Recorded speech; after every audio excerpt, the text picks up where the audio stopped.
ನಮಸ್ಕಾರ ಗೆಳೆಯರೆ, ಪಾಠಶಾಲಾ ಯೂಟ್ಯೂಬ್ ಚಾನಲ್ಗೆ ಸ್ವಾಗತ ಸುಸ್ವಾಗತ. ಈ ದಿನ ನಾವು ನಿಮ್ಮ ಮಂಡ್ಯ ಡಿಸಿಸಿ ಬ್ಯಾಂಕ್ ಸಂಬಂಧಪಟ್ಟಂಗೆ ಇಂಟ್ರೂದ್ ನೋಡ್ತಾ ಹೋಗೋಣ. Mandya DC bank, apex bank, DCC bank apex bank ಎರಡು ಇಟ್ಟು ಆಲ್ಮೋಸ್ಟ್ ಒಂದರಿಂದ ಒಂದಿರುತ್ತೆ. ಸೊ ಇಂಟರ್ವ್ಯೂನಲ್ಲಿ ಕಡ್ಡಾಯವಾಗಿ ಕೇಳ್ತಕ್ಕಂಥ ಕ್ವಶನ್ಸ್ ಯಾವುದಕ್ಕೆ ಸಂಬಂಧಪಟ್ಟಂಗೆ, ಬ್ಯಾಂಕಿಂಗ್ ಸಂಬಂಧಪಟ್ಟಂಗೆ ಕಡ್ಡಾಯವಾಗಿ ಕೇಳ್ತಕ್ಕಂಥ ಕ್ವಶನ್ಸ್ ಬಗ್ಗೆ ನೋಡ್ತಾ ಹೋಗೋಣ. ಕೊಡಗು ಡಿಸಿಸಿ ಬ್ಯಾಂಕ್ನವ್ರಿಗೂ ಈ ಕ್ವಶನ್ಸ್ ಬರುವ ಎಲ್ಲ ಚಾನ್ಸಸ್ ಇರುತ್ತೆ. ಯಾಕಂದ್ರೆ ಆರ್ ಬಿ ಐ ಬಗ್ಗೆ ಇದೆ, ಆರ್ ಬಿ ಐ ನಲ್ಲಿ ನಡೀತಕ್ಕಂಥ ಇದ್ರ ಸಂಬಂಧಪಟ್ಟಂಗಿದೆ. ಸೊ ಕ್ವಶನ್ ತೆಗಿತಕ್ಕಂಥ ಚಾನ್ಸಸ್ ತುಂಬಾ ಜಾಸ್ತಿ ಇದೆ, ಇಂಪಾರ್ಟೆಂಟ್ ಇದೆ. ಇದು is very very important topic. ಕಡ್ಡಾಯವಾಗಿ ಬಂದೇ ಬರುತ್ತೆ ಅನ್ನೋಂಥ ಟಾಪಿಕ್ ಇದು. ಕಡ್ಡಾಯವಾಗಿ ಬಂದೇ ಬರುತ್ತೆ ಅನ್ನೋ ಟಾಪಿಕ್ ಎಲ್ಲ ಓದ್ಕೊಳ್ಳಿ. ಎಲ್ಲರಿಗೂ ಒಳ್ಳೇದಾಗ್ಲಿ ಅಂತ ಹೇಳ್ತಾ ವಿಡಿಯೋ ಒಳಗಡೆ ಎಂಟ್ರಾಗೋಣ. ಯಾರಿಗಾರ PDF ಮೆಟೀರಿಯಲ್ ಅವಶ್ಯಕತೆ ಇದ್ರೆ ಈ ನಂಬರ್ ಕಾಂಟ್ಯಾಕ್ಟ್ ಮಾಡಿ. ಯಾರಿಗಾದ್ರೂ PDF ಮೆಟೀರಿಯಲ್ ಅವಶ್ಯಕತೆ ಇದ್ರೆ ಈ ನಂಬರ್ ಕಾಂಟ್ಯಾಕ್ಟ್ ಮಾಡ್ರಿ. ಜನರಲ್ ಸ್ಟಡೀಸ್ ಕ್ಲಾಸಸ್ ಅವಶ್ಯಕತೆ ಇದ್ರು ಇದೇ ನಂಬರ್ ಕಾಂಟ್ಯಾಕ್ಟ್ ಮಾಡಿ ಅಂತ ಹೇಳ್ತಾ ವಿಡಿಯೋ ಒಳಗಡೆ ಎಂಟ್ರಾಗೋಣ. ನೋಡ್ತಾ ಹೋಗೋಣ. ಹಣಕಾಸಿನ ನೀತಿಯ ಸಾಧನಗಳು, RBIನ ಹಣಕಾಸಿನ ನೀತಿಯ ಸಾಧನಗಳು. RBIನ ಹಣಕಾಸು ನೀತಿಯ ಸಾಧನಗಳು ಯಾವ್ದ್ರದ್ದು? RBIನ ಹಣಕಾಸು ನೀತಿಯ ಸಾಧನಗಳು. ಪರಿಮಾಣಾತ್ಮಕ ಅಂದ್ರೆ ಕ್ವಾಂಟಿಟೇಟಿವ್ ಮೆಥಡ್ ಅಲ್ಲಿ ಯಾವ ರೀತಿ ಕ್ರೆಡಿಟ್ ಕಂಟ್ರೋಲ್ ಮಾಡ್ತಾರೆ ಅಂತ. ಕ್ವಾಂಟಿಟೇಟಿವ್ ಮೆಥಡ್ ಅಲ್ಲಿ ಯಾವ ರೀತಿ ಕ್ರೆಡಿಟ್ ಕಂಟ್ರೋಲ್ ಮಾಡ್ತಾರೆ ಅಂತ ನೋಡ್ತಾ ಹೋಗೋಣ. ಕ್ವಾಂಟಿಟೇಟಿವ್ ಮೆಥಡ್ ಅಂತ ಹೇಳಿ ಕರಿತೀವಿ. ಕ್ವಾಂಟಿಟೇಟಿವ್ ಮೆಥಡ್ ಇದು ಕಾಮನ್ ಆಗಿ ತೆಗಿತಾ ಇರ್ತಾರೆ ಕ್ವಶನ್ ಪೇಪರ್ಸ್ ಅಲ್ಲಿ, ಕಾಮನ್ ಆಗಿ ಇದ್ದೇ ಇರುತ್ತೆ. ಇದ್ರ ಮೇಲೆ ಒಂದು ಕ್ವಶನ್ ಇದ್ದೇ ಇರುತ್ತೆ, ಡೆಫಿನೆಟ್ ಆಗಿರುತ್ತೆ. ಸೊ ನೋಡ್ತಾ ಹೋಗೋಣ. ಬ್ಯಾಂಕ್ ರೇಟ್ ಪಾಲಿಸಿ, ಬ್ಯಾಂಕ್ ದರ ಅಂದ್ರೆ ಏನು ಅಂತ ಗೊತ್ತಿರಬೇಕು. ರಿಪೋ ರೇಟ್ ಅಂದ್ರೆ ಗೊತ್ತಿರಬೇಕು. ರಿವರ್ಸ್ ರಿಪೋ ರೇಟ್ ಗೊತ್ತಿರಬೇಕು. ನಗದು ಮೀಸಲು ಅನುಪಾತ ಗೊತ್ತಿರಬೇಕು. ಶಾಸನ ದ್ರವ್ಯತೆ ಅನುಪಾತ ಗೊತ್ತಿರಬೇಕು.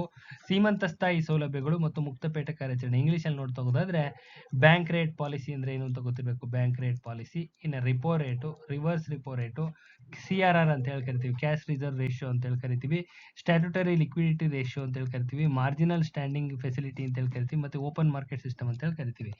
ಇಷ್ಟರಲ್ಲಿ ಒಂದು ಕ್ವಶನ್ ಮುಂದೆ ಬರುತ್ತೆ, ಡೆಫಿನೆಟ್ ಆಗಿ ಇದ್ದೇ ಇರುತ್ತೆ. ಎಲ್ಲ ಚೆನ್ನಾಗಿ ಓದ್ಕೊಳ್ರಿ. ನೋಡ್ತಾ ಹೋಗೋಣ. ಫಸ್ಟ್ ಬ್ಯಾಂಕ್ ದರ ಅಂದ್ರೆ ಏನು? ಫಸ್ಟ್ ಬರ್ತಕ್ಕಂಥದ್ದು ಬ್ಯಾಂಕ್ ದರ ಅಂದ್ರೆ ಏನು? ಬ್ಯಾಂಕ್ ದರ ಅಂದ್ರೆ ಏನು? ವಾಣಿಜ್ಯ ಬ್ಯಾಂಕ್ಗಳು ಕೇಂದ್ರ ಬ್ಯಾಂಕ್ನಿಂದ, ವಾಣಿಜ್ಯ ಬ್ಯಾಂಕ್ಗಳು ಯಾವುವು? ಕಮರ್ಷಿಯಲ್ ಬ್ಯಾಂಕ್ ಇವು. ಇದು ಕಮರ್ಷಿಯಲ್ ಬ್ಯಾಂಕ್ಗಳು. ಕೇಂದ್ರ ಬ್ಯಾಂಕ್ನಿಂದ, ಕೇಂದ್ರ ಬ್ಯಾಂಕ್ ಅಂದ್ರೆ RBI. ಇಲ್ಲಿ ಕಾಣಿಸ್ತಾ ಇದೆಯಲ್ಲ, RBIಗೆ ಕೇಂದ್ರ ಬ್ಯಾಂಕ್ ಅಂತ ಹೇಳಿ ಕರಿತೀವಿ. ಯಾವುದು? ಕೇಂದ್ರ ಬ್ಯಾಂಕಿನಿಂದ ಪಡಿತಕ್ಕಂತ ದೀರ್ಘಾವಧಿ ಸಾಲ. ಇಲ್ಲಿಂದ ದೀರ್ಘಾವಧಿ ಸಾಲ ಪಡ್ಕೋತಾರೆ. ಸೊ ಈ ಸಾಲದ ಮೇಲೆ ಕೇಂದ್ರ ಬ್ಯಾಂಕ್ ಇವ್ರು ತಗೋತಾರೆ. ಇಲ್ಲಿಂದ ಇಲ್ಲಿ 1 ಲಕ್ಷ ಕೋಟಿ ರೂಪಾಯಿ ಸಾಲ ತಗೊಂಡ್ರು ಅಂತ ಇಟ್ಕೊಂಡ್ರೆ, ಈ ಕೊಟ್ಟಿರ್ತಕ್ಕಂಥ ಸಾಲಕ್ಕೆ ಬಡ್ಡಿ ದರ ವಿಧಿಸ್ತಾರೆ. ಬಡ್ಡಿ ದರ, ಕೊಟ್ಟಿರ್ತಕ್ಕಂಥ ಸಾಲ ಸುಮ್ಮನೆ ಕೊಡೋದಿಲ್ಲ, ಯಾರು ಸುಮ್ಮನೆ ಕೊಡೋದಿಲ್ಲ, ಬಡ್ಡಿ ತಗೊಂತಾರೆ. ಸೊ ವಿಧಿಸ್ತಕ್ಕಂಥ ಬಡ್ಡಿ ದರ ವಿಧಿಸ್ತಾರೆ ಯಾರು? RBI ಕಮರ್ಷಿಯಲ್ ಬ್ಯಾಂಕ್ಗೆ ನೀಡ್ತಕ್ಕಂಥ ಹಣಕ್ಕೆ ಬಡ್ಡಿ ದರ ವಿಧಿಸುತ್ತೆ. ದಟ್ ಈಸ್ ಕಾಲ್ಡ್ ಬ್ಯಾಂಕ್ ದರ ಅಂತೇಳಿ ಕರಿತೀವಿ. ವಾಣಿಜ್ಯ ಬ್ಯಾಂಕ್ಗಳು ಕೇಂದ್ರ ಬ್ಯಾಂಕಿನಿಂದ ಪಡೆಯುವ ದೀರ್ಘ ಸಾಲ. ಎಂತ ಸಾಲ ಇದು? ದೀರ್ಘಾವಧಿಯ ಸಾಲದ ಮೇಲೆ ಕೇಂದ್ರ ಬ್ಯಾಂಕ್ ವಿಧಿಸ್ತಕ್ಕಂಥ, RBI ವಿಧಿಸ್ತಕ್ಕಂಥ ಬಡ್ಡಿ ದರವನ್ನ ಬ್ಯಾಂಕ್ ದರ ಅಂತೇಳಿ ಕರಿತೀವಿ. ಬ್ಯಾಂಕ್ ದರ ಹೆಚ್ಚು ಮಾಡಿದ್ರೆ ಬ್ಯಾಂಕ್ ದರ ಇರುತ್ತೆ. ಬ್ಯಾಂಕ್ ದರ ಈಗ 1 ರೂಪಾಯಿ ಇದ್ದಿದ್ನ 2 ರೂಪಾಯಿ ಮಾಡುದು ಅಂತ ಇಟ್ಕೊಳ್ಳಿ, ಸುಮ್ಮನೆ ಎಕ್ಸಾಂಪಲ್. ಬ್ಯಾಂಕ್ ದರ ಹೆಚ್ಚು ಮಾಡಿದ್ರೆ ವಾಣಿಜ್ಯ ಬ್ಯಾಂಕ್ಗಳು ನೀಡುವ ಸಾಲಗಳ ಮೇಲಿನ ಸಾಮಾನ್ಯ ಬಡ್ಡಿ ದರವು ಹೆಚ್ಚಾಗುತ್ತೆ. ಹೆಂಗ್ ಹೆಚ್ಚಾಗುತ್ತೆ? ಇಲ್ಲಿ 1 ರೂಪಾಯಿ ಕೊಡ್ತಾ ಇದ್ದ ಬಡ್ಡಿ ದರನ 2 ರೂಪಾಯಿಗೆ ಹೆಚ್ಚಿಸಿದ್ರು ಅಂದ್ರೆ ಇವರು ಆಟೋಮೆಟಿಕ್ ಆಗಿ 2 ರೂಪಾಯಿಗೆ ಹೆಚ್ಚಿಸಲೇಬೇಕಾಗುತ್ತೆ. 1 ರೂಪಾಯಿ ಇದ್ದಿಂದ ಬಡ್ಡಿ ದರನ 2 ರೂಪಾಯಿಗೆ ಹೆಚ್ಚಿಸಲೇಬೇಕಾಗುತ್ತೆ, ಆಟೋಮೆಟಿಕಲಿ ಹೆಚ್ಚಿಸಬೇಕಾಗುತ್ತೆ. ಸೊ ಸಾಮಾನ್ಯ ಅವಾಗ ಹೆಚ್ಚಿಸಿದಾಗ ಈ ಬಡ್ಡಿ ದರನು ಹೈಕ್ ಆಗುತ್ತೆ. ಸೊ ಆಗೇನಾಗ್ತದಪ್ಪ ಅಂದ್ರೆ ಜನರು ಇದನ್ನ ಏನು ಲೋನ್ ತಗೊಳ್ಕೊಂತ ಇದನ್ನ ಬೇಡಿಕೆ ಆಟೋಮೆಟಿಕಲ್ ಕಡಿಮೆ ಆಗ್ಬಿಡುತ್ತೆ. ತುಂಬಾ ಬಡ್ಡಿ ದರ ಇತ್ತು ಅಂದ್ರೆ ಕಟ್ಟಕ್ಕಾಗಲ್ಲ.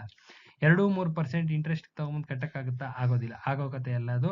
ಸೊ ಈ ಆಟೋಮೆಟಿಕಲಿ ಇಲ್ಲ, ನಮಗ್ ಬೇಡ ಅಂತ ಹೇಳಿ ಶುರು ಮಾಡ್ತಾರೆ. ಆಟೋಮೆಟಿಕ್ ಉಳಿತಾಯನೂ ಜಾಸ್ತಿ ಆಗ್ತಾ ಹೋಗುತ್ತೆ.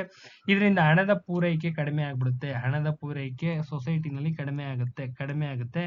ಬೆಲೆಗಳು ನಿಯಂತ್ರಣಕ್ಕೆ, ಆಟೋಮೆಟಿಕ್ ಆಗಿ ಬೆಲೆಗಳು ನಿಯಂತ್ರಣಕ್ಕೆ ಬರುತ್ತೆ. This is the economy logic. ಇದು ಲಾಜಿಕ್. ಇದಕ್ಕೋಸ್ಕರನೇ ಈ ಬ್ಯಾಂಕ್ ರೇಟ್ ನಲ್ಲಿ ಆಟ ಆಡ್ತಾ ಇರ್ತಾರೆ RBI. ಬ್ಯಾಂಕ್ ದರ ಅರ್ಥ ಆಯ್ತು ಅನ್ಕೊಂತೀನಿ. ಕಂಪಲ್ಸರಿ ಕ್ವಶನ್ ಇದು, ಮಂಡ್ಯಕ್ಕೆ ಬಂದಿತ್ತು ಅನ್ಸುತ್ತೆ, ಯಾರೋ ಹೇಳ್ತಾ ಇದ್ರು. ಸೊ ನೆಕ್ಸ್ಟ್ ರಿಪೋ ರೇಟ್ ನೋಡ್ತಾ ಹೋಗೋಣ. ರಿಪೋ ರೇಟ್ ಅಂದ್ರೆ ಏನು ಅಂತ ನೋಡ್ತಾ ಹೋಗೋಣ. RBI ಇದೆ, ಇಲ್ಲಿದೆ RBI. ಓಕೆನಾ?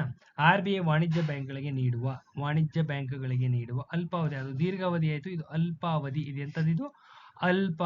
ಅಲ್ಪಾವಧಿ ಸಾಲದ ಮೇಲೆ ವಿಧಿಸುವ ಬಡ್ಡಿ ದರವನ್ನ ಅಲ್ಪಾವಧಿ ಸಾಲ ಕೊಡುತ್ತೆ. ಒಂದು ಅಲ್ಪಾವಧಿ ಅಂದ್ರೆ ಕಡಿಮೆ ಅವಧಿಗೆ 1,000 ಕೋಟಿ ಕೊಟ್ಟಿರ್ತಾರೆ, 1,000 ಕೋಟಿ ರೂಪಾಯಿ ಕೊಟ್ಟಿರ್ತಾರೆ. ಒಂದು ಅಲ್ಪಾವಧಿ 1 ತಿಂಗಳು ಮಟ್ಟಕ್ಕೆ ಕೊಟ್ಟಿರ್ತಾರೆ ಅಂದ್ರೆ ಬಡ್ಡಿ ದರ ವಿಧಿಸ್ತಾರೆ. ಈ ಬಡ್ಡಿ ದರವನ್ನ ರಿಪೋ ರೇಟ್ ಅಂತೇಳಿ ಕರೀತಾರೆ. ಇದು ಒಂದು ಹಣಕಾಸು ನೀತಿಯ ಸಾಧನ, ಪ್ರಮುಖವಾದಂತಹ ಸಾಧನ. ಹೆಂಗೆ ಅಂತ ಹೇಳ್ತೀನಿ ನೋಡ್ರಿ.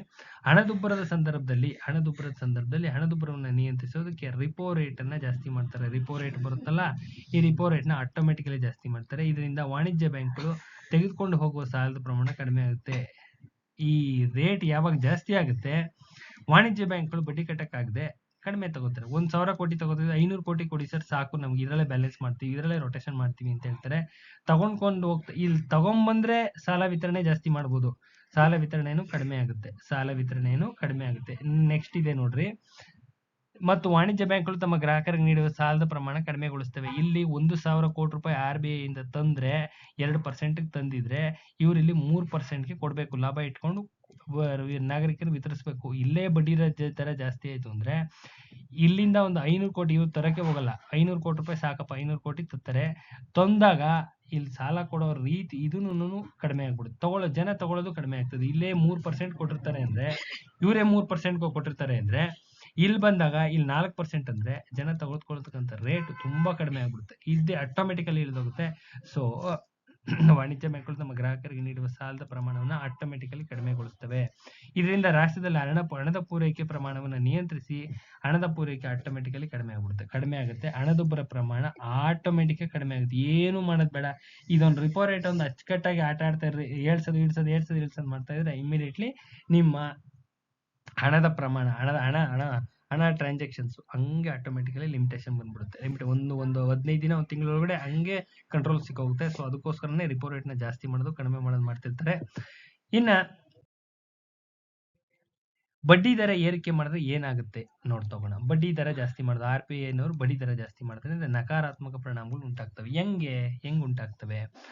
RBI ಬಡ್ಡಿ ದರವನ್ನ ಏರಿಕೆ ಮಾಡ್ತಾರೆ. RBI ನವರು ಏನ್ ಮಾಡ್ತಾರೆ, ಇಲ್ಲಿ ಕೂತಿರ್ತಾರೆ, ಬಡ್ಡಿ ದರ ಜಾಸ್ತಿ ಮಾಡ್ತಾರೆ, ಬಡ್ಡಿ ದರವನ್ನ ಜಾಸ್ತಿ ಮಾಡ್ತಾರೆ. RBI ನವರು ಬಡ್ಡಿ ದರವನ್ನ ಜಾಸ್ತಿ ಮಾಡ್ತಾರೆ, ಆಟೋಮೆಟಿಕಲಿ ಬಡ್ಡಿ ದರ ಏನಾಗುತ್ತೆ, ಜಾಸ್ತಿ ಆಗುತ್ತೆ. ಬಡ್ಡಿ ದರ ಜಾಸ್ತಿ ಮಾಡಿದ್ರೆ ವಾಣಿಜ್ಯ ಬ್ಯಾಂಕ್ಗಳು ತಮ್ಮ ಬಡ್ಡಿ ದರವನ್ನ ಹೆಚ್ಚಿಸ್ತಾರೆ. ಇಲ್ಲಿ ತಂದಿರ್ತಾರಲ್ಲ 1,000 ಕೋಟಿ, ಇವರು ಅನಿವಾರ್ಯವಾಗಿ ಜಾಸ್ತಿ ಮಾಡ್ತಾರೆ. ಇಲ್ಲೊಂದು 2% ಕೊಟ್ಟಿದ್ರು, ಇವ್ರು ಅದೇ ಪರ್ಸೆಂಟ್ ಕೊಡಕ್ಕಾಗಲ್ಲ, 3% ಕೊಡ್ತಾರೆ. ಇವ್ರು ಏನ್ ಕೊಡ್ತಾರೆ, 3% ಕೊಡ್ತಾರೆ, ಸರಿನಾ? ಇವರು ಬಡ್ಡಿ ದರವನ್ನು ಅವ್ರು ಜಾಸ್ತಿ ಮಾಡಿದ್ರೆ ಇವರು ಆಟೋಮೆಟಿಕಲಿ ಆಬ್ವಿಯಸ್ಲಿ ಜಾಸ್ತಿ ಮಾಡ್ಬೇಕಾಗುತ್ತೆ. ಇದರಿಂದ ಉತ್ಪಾದಕ ವರ್ಗವು ಸಾಲ ತೆಗೆದುಕೊಳ್ಳುವ ಪ್ರಮಾಣ ದುಬಾರಿ ಆಗುತ್ತೆ. ಇಲ್ಲಿ ಜಾಸ್ತಿ ಆಯ್ತು ಅಂದ್ರೆ ಸಾಲ ತೆಗೆದುಕೊಳ್ಳೋರು ಸಾಲ ದುಬಾರಿ ಆಗುತ್ತೆ. ಉತ್ಪಾದಕ ವರ್ಗ ಇಲ್ಲಿರ್ತಾರೆ, ದೊಡ್ಡ ಫ್ಯಾಕ್ಟ್ರಿಗಳು, ಅವರು ದುಬಾರಿ ಸಾಲ ತಗೊಂಬಂದು ಅವರು ಪ್ರೊಡಕ್ಷನ್ ಮಾಡಕ್ಕೆ ಹಿಂದೇಟ್ ಹಾಕ್ತಾರೆ. ಅಷ್ಟನ್ನ ಪರ್ಚೇಸ್ ಮಾಡ್ಬೇಕಲ್ಲ ಜನ. ಈ ದುಬಾರಿ ಸಾಲಕ್ಕೆ ತಂದ್ರು ಈಗ ಜೊತೆ ಸ್ಲಿಪ್ಪರ್ ಅಂದ್ರೆ 300 ರೂಪಾಯಿ 400 ರೂಪಾಯಿ, ಏಕಾಏಕಿ 400 ರೂಪಾಯಿಗೆ ಏರ್ಸ್ಬಿಟ್ರೆ ಜನ ತಗೊಳ್ಳಲ್ಲ, ಯಾವುದೇ ಕಾರಣಕ್ಕೂ ತಗೊಳಲ್ಲ. ಬೇರೆ ಸ್ಲಿಪ್ಪರ್ ತಗೋತಾರೆ, ಕಮ್ಮಿ ರೇಟ್ ತಗೋತಾರೆ, ಆಯ್ತಾ? ಸೊ ಅಲ್ಲಿಗೆ ಇವ್ರು ಏನ್ ಮಾಡ್ತಾರೆ, ಸಾಲ ತೆಗೆದುಕೊಳ್ಳೋದಕ್ಕೆ ಹಿಂದೇಟ್ ಹಾಕ್ತಾರೆ. ಸಾಲ ಬೇಡಪ್ಪ, ಸಾಲ ಮಾಡೋದು ಬೇಡ, ಈ ಸವಸನು ಬೇಡ, ಕಡಿಮೆ ಪ್ರೊಡಕ್ಷನ್ ಮಾಡಿ, ಪ್ರೊಡಕ್ಷನ್ ಕಮ್ಮಿ ಮಾಡ್ರಿ ಅಂತ ಹೇಳ್ತಾರೆ. ಉತ್ಪಾದಕ ವರ್ಗವು ಸಾಲ ತೆಗೆದುಕೊಳ್ಳುವ ಪ್ರಮಾಣ ದುಬಾರಿ ಆಗೋದ್ರಿಂದ ಅವು ಸಾಲವನ್ನು ತೆಗೆದುಕೊಳ್ಳೋದು ಹಿಂದೇಟ್ ಆಗ್ತವೆ. ಇದರಿಂದ ರಾಷ್ಟ್ರದಲ್ಲಿ ಉತ್ಪಾದನೆ ಪ್ರಮಾಣ ಕಡಿಮೆ ಆಗುತ್ತೆ. ಉತ್ಪಾದನೆ ಪ್ರಮಾಣ ಆಟೋಮೆಟಿಕಲಿ ಕಡಿಮೆ ಆಗ್ಬಿಡುತ್ತೆ. ಅಲ್ಲಿಗೆ ಉತ್ಪಾದನೆ ಪ್ರಮಾಣ ಕಡಿಮೆ ಆಯ್ತು ಅಂದ್ರೆ ಉದ್ಯೋಗಾವಕಾಶ ಆಟೋಮೆಟಿಕಲಿ ಇಳಿದೋಗುತ್ತೆ. ಆಟೋಮೆಟಿಕಲಿ ಎಲ್ಲ ಒಂದ್ಕೊಂದು ಲಿಂಕು. ಉತ್ಪಾದನೆ ಪ್ರಮಾಣ ಕಡಿಮೆ ಆಯ್ತು ಅಂದ್ರೆ ಉತ್ಪಾದನೆ ಜಾಸ್ತಿ ಮಾಡ್ತವ್ರೆ, ಬೇಡಿಕೆ ಜಾಸ್ತಿ ಇದೆ ಅಂದ್ರೆ ಎಂಪ್ಲಾಯೀಸ್ ನ ತಗೋತಾರೆ. ಇನ್ನೊಂದು 10 ಜನ ಬರ್ಲಿ ಎಂಪ್ಲಾಯೀಸ್, ಇನ್ನೂ ಒಂದು 10 ಜನ ಬರ್ಲಿ, ಇನ್ನೂ ಏನೋ ಒಂದು ಒಳಗಡೆ ಏನೋ ಒಂದು ಸ್ಲಿಪ್ಪರ್ ಮ್ಯಾನುಫ್ಯಾಕ್ಚರಿಂಗ್ ಅಂದ್ರೆ ಇನ್ನೂ ಒಂದು 10 ಜನ ಬರ್ಲಿ ರೀ, ನಮ್ಗೆ ಬೇಡಿಕೆ ಜಾಸ್ತಿ ಇದೆ, ಸಾಲದ ಪ್ರಮಾಣ ಕಡಿಮೆ ಇದೆ, ಬೇಡಿಕೆ ಇದೆ, ಮಾಡ್ತೀವಿ ಅಂತ ಅಂತಾರೆ. ಮಾಡ್ತೀವಿ, ತಗೊಂಬನ್ನಿ, ಇನ್ನೂ ಒಂದು 10 ಜನ ಎಂಪ್ಲಾಯೀಸ್ ಬಂದ್ರು ಪರವಾಗಿಲ್ಲ ಅಂತಾರೆ. ಅದೇ ಏನಾದ್ರೂ ಉತ್ಪಾದನೆ ಕಡಿಮೆ ಆಯ್ತು ಅಂದ್ರೆ ಇಲ್ಲಿ ಹೊರಗಡೆನೆ ಹೋಯ್ತಾ ಇಲ್ಲ ಅಂದ್ರೆ 10 ಜನ ಕೆಲಸದಿಂದ ತೆಗೆದ್ಬಿಡ್ರಿ ಜಾಸ್ತಿ, ಯಾರ್ಯಾರು ನೆಟ್ ಕೆಲಸ ಮಾಡ್ತಾರೆ ತೆಗೆದ್ ಬಿಸಾಕ್ರಿ ಅವ್ರನ್ನ, ಈ ನೆಟ್ ಮಾಡ್ತಾರೆ ಉಳಿಸ್ಕೊಳ್ರಿ, ಏನು ಮಾಡಕ್ಕಾಗಲ್ಲ ಅಂತಾರೆ. This is the technical problem. ಅರ್ಥ ಆಗ್ತಾ ಇದೆಯಾ? ಬಡ್ಡಿ ದರ ಏರಿಕೆ ಏನೇನಾಗುತ್ತೆ, ನಕಾರಾತ್ಮಕ ಪರಿಣಾಮ ಅಂತ. ನೆಕ್ಸ್ಟ್ ರಿವರ್ಸ್ ರಿಪೋ ರೇಟ್ ಬಗ್ಗೆ ನೋಡ್ತೋಗೋಣ. ರಿವರ್ಸ್ ರಿಪೋ ರೇಟ್ ಅಂದ್ರೆ ಏನು? ಉಲ್ಟಾ ಅಷ್ಟೇ. ರಿವರ್ಸ್ ರಿಪೋ ರೇಟ್ ಅಂದ್ರೆ ಉಲ್ಟಾ. RBI ಹಣದುಬ್ಬರವನ್ನ ನಿಯಂತ್ರಿಸಬೇಕು ಅಂತಂದ್ರೆ ವಾಣಿಜ್ಯ ಬ್ಯಾಂಕ್ಗಳಿಂದ ಪಡೆದುಕೊಳ್ತಕ್ಕಂತ ಅಥವಾ ಎತ್ತುವ ಸಾಲಕ್ಕೆ RBI ನೀಡ್ತಕ್ಕಂಥ ಬಡ್ಡಿ ದರವನ್ನ ರಿವರ್ಸ್ ರಿಪೋ ರೇಟ್ ಅಂತ ಹೇಳಿ ಕರೀತಾರೆ. ಕಮರ್ಷಿಯಲ್ ಬ್ಯಾಂಕ್ಸ್ ಕೆಲವೊಂದ್ಸತಿ ಹೆವಿ ಎಕ್ಸೆಸ್ ಮನಿ ಇದ್ದಾಗ ಆರ್ ಬಿ ಐಗೆ ದುಡ್ಡು ಕೊಡ್ತಾರೆ, ಆರ್ ಬಿ ಐಗೆ ಸಾಲ ಕೊಡ್ತಾರೆ. ಇವ್ರು ಏನ್ ಮಾಡ್ತಾರೆ, ಆರ್ ಬಿ ಐಗೆ ಸಾಲ ಕೊಡ್ತಾರೆ. ಇದನ್ನ ರಿವರ್ಸ್ ರಿಪೋ ರೇಟ್ ಅಂತ ಹೇಳಿ ಕರೀತಾರೆ. ಆರ್ ಬಿ ಐಗೆ ಸಾಲ ಕೊಡ್ತಾರೆ. ಆರ್ ಬಿ ಐಗೆ ಸಾಲ ಕೊಟ್ಟಾಗ ಆರ್ ಬಿ ಐ ಬಡ್ಡಿ ಕೊಡ್ತಾರೆ, ಇವ್ರಿಗೆ ಬಡ್ಡಿ ಕೊಡ್ತಾರೆ, ಬಡ್ಡಿ ಕೊಡ್ತಾರೆ. ಯಾರಿಗೆ, ನಿಮ್ಮ ಕಮರ್ಷಿಯಲ್ ಬ್ಯಾಂಕ್ಗಳಿಗೆ ಬಡ್ಡಿ ಕೊಡ್ತಾರೆ. ಈ ಬಡ್ಡಿ ಆರ್ ಬಿ ಐ ನೀಡುವ ಬಡ್ಡಿ ದರವನ್ನ, ಆರ್ ಬಿ ಐ ಹಣದುಬ್ಬರವನ್ನ ನಿಯಂತ್ರಿಸೋದಕ್ಕೆ ವಾಣಿಜ್ಯ ಬ್ಯಾಂಕ್ಗಳಿಂದ ಪಡೆದುಕೊಳ್ತಕ್ಕಂಥ ಅಥವಾ ಎತ್ತುವ ಸಾಲಕ್ಕೆ ಆರ್ ಬಿ ಐ ನೀಡುವ ಬಡ್ಡಿ ದರವನ್ನ ರಿವರ್ಸ್ ರಿಪೋ ರೇಟ್ ಅಂತ ಕೇಳ್ತಾರೆ. ಕಮರ್ಷಿಯಲ್ ಬ್ಯಾಂಕ್ಸ್ ಸಾಲ ಕೊಡ್ತವೆ ಆರ್ ಬಿ ಐಗೆ, R B I in term ಬಡ್ಡಿ ಕೊಡ್ತಾರೆ, ಅದಕ್ಕೆ ಬಡ್ಡಿ ಕಡಿಮೆ ರೇಟ್ ಬಡ್ಡಿ ಕೊಡ್ತಾರೆ. ಇದನ್ನ ರಿವರ್ಸ್ ರಿಪೋ ರೇಟ್ ಅಂತ ಹೇಳಿ ಕರೀತಾರೆ. ಹಣದುಬ್ಬರವನ್ನ ನಿಯಂತ್ರಿಸೋದಕ್ಕೆ R B I reverse repo ದರವನ್ನ ಜಾಸ್ತಿ ಮಾಡ್ತಾ ಹೋಗ್ತಾರೆ. ರಿವರ್ಸ್ ರಿಪೋ ದರವನ್ನ ಜಾಸ್ತಿ ಮಾಡ್ತಾ, ಹಣದುಬ್ಬರವನ್ನು ನಿಯಂತ್ರಿಸಬೇಕು ಅಂದ್ರೆ ಆರ್ ಬಿ ಐ ಏನ್ ಮಾಡ್ತಾರಪ್ಪ ಅಂದ್ರೆ ರಿವರ್ಸ್ ರಿಪೋ ದರವನ್ನ ಜಾಸ್ತಿ ಮಾಡ್ತಾ ಹೋಗ್ತಾರೆ, ಆಟೋಮೆಟಿಕಲಿ ಜಾಸ್ತಿ ಮಾಡ್ತಾ ಹೋಗ್ತಾರೆ. ಇದರಿಂದ ವಾಣಿಜ್ಯ ಬ್ಯಾಂಕುಗಳು ಆರ್ ಬಿ ಐಗೆ ಸಾಲ ನೀಡ್ತವೆ. ಇದರಿಂದ ಹಣದುಬ್ಬರವನ್ನು ನಿಯಂತ್ರಿಸೋದು ಸುಲಭ ಆಗುತ್ತೆ, ತುಂಬಾ ಸುಲಭ ಆಗುತ್ತೆ. ರಿಪೋ ದರ ಮತ್ತು ರಿವರ್ಸ್ ರಿಪೋ ದರಗಳು ವಿತ್ತೀಯ ನೀತಿಯ ಭಾಗವಾಗಿರ್ತವೆ.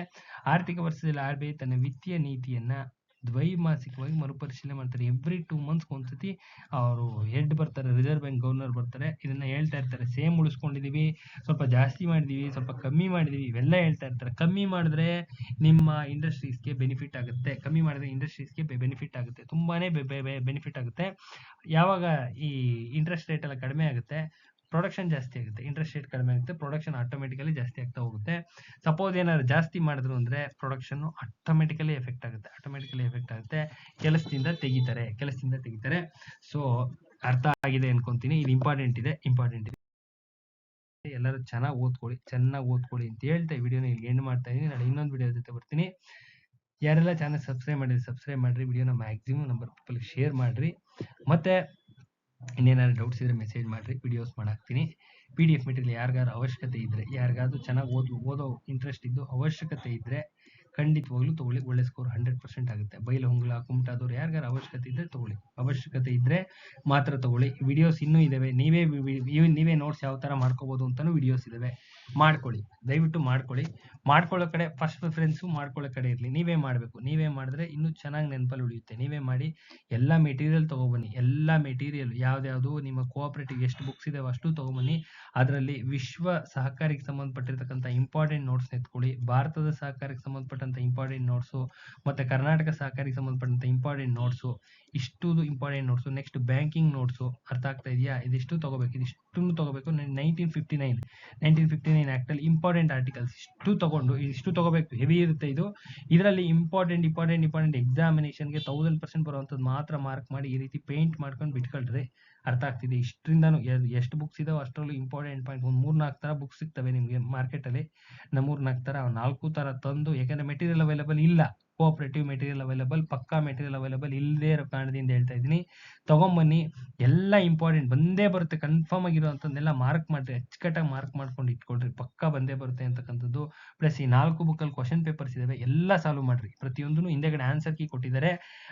ಯಾವ ಬ್ಯಾಂಕ್ನವ್ರು ಆನ್ಸರ್ ಬಿಟ್ಟಿದ್ದಾರೆ, ಆಯಾ ಆನ್ಸರ್ ಬಿಟ್ಟಿದ್ದಾರೆ. ಕೆಲವೊಂದು ರಾಂಗ್ ಇದ್ದೇ ಇರ್ತವೆ, ಏನೂ ಮಾಡಕ್ಕಾಗಲ್ಲ. ಇರೋ ವಿಚಾರನೇ ಹಿಂಗೆ ಇದು. ಯಾಕಂದ್ರೆ ಇದು ಅನ್ನೋನ್ ಸಬ್ಜೆಕ್ಟ್, ಯಾರು ಓದಿಲ್ಲ ಏನಿಲ್ಲ. ಒಂದೊಂದು ರಾಂಗ್ ಬಿಟ್ಟಿರ್ತಾರೆ, ಅದನ್ನ ನೋಡ್ಕೋಬೇಕು. ನೀವು ನೋಡ್ಕೋಬೇಕು. ಒಂದೊಂದು ಡಬಲ್ ಆಗಿರ್ತವೆ ಆನ್ಸರ್ಸ್, ರಾಂಗ್ ಆಗಿರ್ತವೆ, ಏನ್ ಬೇಕಾದ್ರೂ ಆಗಿರ್ತವೆ. ಅದನ್ನ ನೋಡ್ಕೊಂಡು ತಿದ್ಕೊಂಡು ಆ 2-2.5 ಸಾವಿರ ಕ್ವಶನ್ ಆನ್ಸರ್ಸ್ ನೀವು ಅಚ್ಚುಕಟ್ಟಾಗಿ ರೆಡಿ ಮಾಡ್ಕೋಬೇಕು. ತಪ್ಪಾಗಿರ್ತಕ್ಕಂಥವನ್ನ ಸರಿ ಮಾಡ್ಕೋಬೇಕು. ತಪ್ಪು ಯಾವ್ದಾಗಿರ್ತದೆ, 2.5 ಸಾವಿರ ಕ್ವಶನ್ ಅಂದ್ರೆ ಮುಂದಿಂದ ಓದ್ರೆ ಹಿಂದಿಂದ ಎಲ್ಲ ಮರ್ತೋಗಿರ್ತವೆ. ಸಬ್ಜೆಕ್ಟ್ ಇನ್ನು ಓದೋ ಬೇಜಾನಿದಾವೆ. ಅರ್ಥ ಆಗ್ತಿದೆಯಾ? ಬೇಜಾನ್ ಸಬ್ಜೆಕ್ಟ್ಸ್ ಇರ್ತವೆ. KPSC ಎಕ್ಸಾಮ್ಸ್ ಎಲ್ಲ ಬೇಜಾನ್ ಎಕ್ಸಾಮ್ಸ್ ಇರ್ತವೆ. ಅದ್ರ ಜೊತೆನಲ್ಲಿ ಪ್ರಿಪೇರ್ ಆಗ್ತಿರ್ತೀರಾ. ಗಮನ ಇಟ್ಟು ಪ್ರಿಪರೇಷನ್ ಆಗ್ರಿ. 2.5 ಸಾವಿರ ಕ್ವಶನ್ ಆನ್ಸರ್ಸ್ನ ನೀಟಾಗಿ ಸಾಲ್ವ್ ಮಾಡ್ರಿ. ಎನಿ ಡೌಟ್ಸ್, ಯಾವ್ದಾದ್ರು ಡೌಟ್ ಬಂತು ಅಂದ್ರೆ ಅದನ್ನ ಮಾರ್ಕ್ ಮಾಡಿ ಇಟ್ಕೊಂಡು ಆನ್ಸರ್ ಕೀನ ಚೆಕ್ ಮಾಡ್ರಿ. ಗೂಗಲ್ ಅಲ್ಲಿ ಚೆಕ್ ಮಾಡಿ ನೋಡ್ರಿ ಪರ್ಫೆಕ್ಷನ್ ಯಾವ್ದು ಬರುತ್ತೆ, ಪಕ್ಕಾ ಆನ್ಸರ್ ಯಾವ್ದು ಬರುತ್ತೆ ಅದನ್ನ ಟಿಕ್ ಮಾಡ್ಕೊಳ್ರಿ. ಕೆಲವೊಂದ್ಸತಿ ಆನ್ಸರ್ ಕೀ ತಪ್ಪಿಟ್ಬಿಟ್ಟಿರ್ತಾರೆ, ಅದಕ್ಕೆ ಮಾರ್ಕ್ಸ್ ಕೊಟ್ಬಿಟ್ಟಿರ್ತಾರೆ. ಸೊ ಅವಾಗ ಕನ್ಫ್ಯೂಷನ್ಸ್ ಆಗೋ ಚಾನ್ಸಸ್ ಜಾಸ್ತಿ ಇರ್ತದೆ. ಇದಾ ಆನ್ಸರ್ ಅಂತ ಕನ್ಫ್ಯೂಷನ್ ಆಗೋ ಚಾನ್ಸಸ್ ಇರುತ್ತೆ.